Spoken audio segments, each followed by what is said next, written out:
তোরা যে নিজের ভুলটা বুঝতে পেরেছিস এটাই আমার কাছে অনেক। চল আমরা সবাই প্রতিজ্ঞা করি আজকের পর থেকে আমরা আর কোনো খারাপ কাজ করব না। ঠিক আছে দাদা।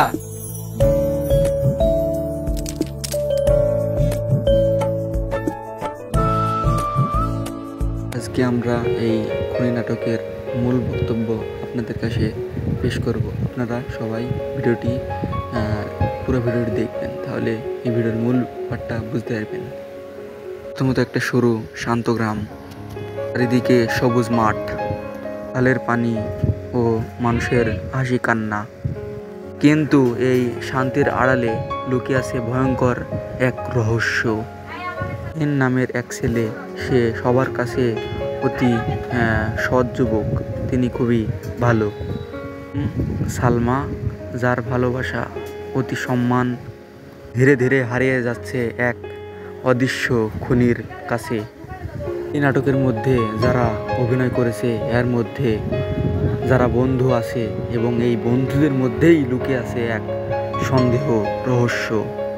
নাটকে আরও অভিনয় করেছে যারা নিজের মতো জীবনযাপন করলেও হঠাৎ জড়িয়ে যায় খুনের মায়াজালের ভিতরে।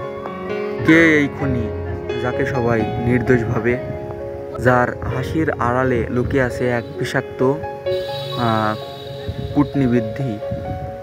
একের পর এক অদ্ভুত ঘটনার দৃষ্টি ঘটে গ্রামে। নিখোঁজ হয়, কেউ হারিয়ে যায়, কেউ আবার একবারে অচল হয়ে পড়ে। এই শুনে গ্রামের মানুষ বিভ্রান্ত, কেউ কাউকে বিশ্বাস করতে পারছে না। এর চারিপাশে ছড়িয়ে পড়েছে অনেক সন্দেহ রহস্য। সাথে যে হাত মেলায় সেও এক বড় অপরাধী, তো সেই তার সর্বনাশের মূল কারণ।